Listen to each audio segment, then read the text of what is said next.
Hi there. This is Dr. John Whitcomb answering the question, is agave syrup for you better than sugar?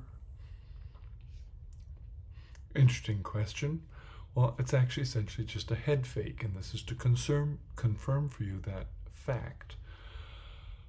Uh, it, this precipitates back because I'm looking at my granola, and item number 4 was agave syrup, right before table sugar.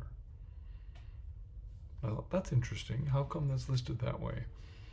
Well, if you actually look into agave syrup, you'll find that you have to grow the plant for 7 years before they harvest it, and you squeeze it out of the leaves.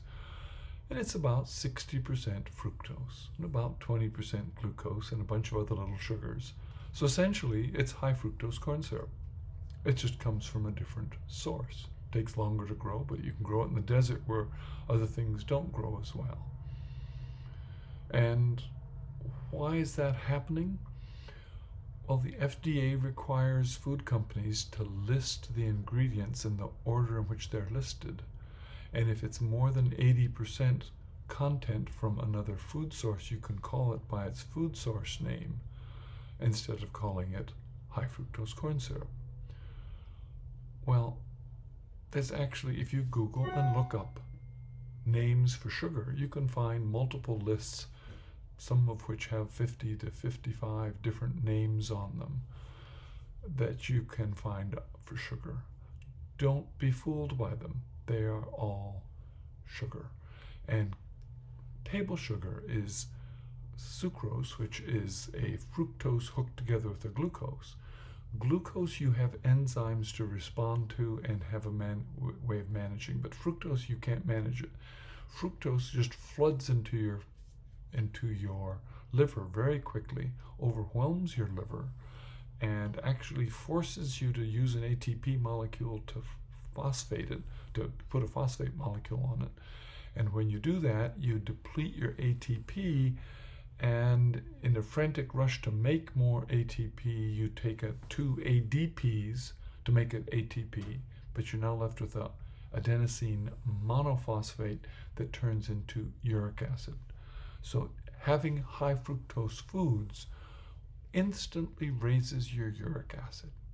When you drink a big gulp of sugared soda anywhere, 16 ounces, you raise your uric acid 1 to 2 points within an hour.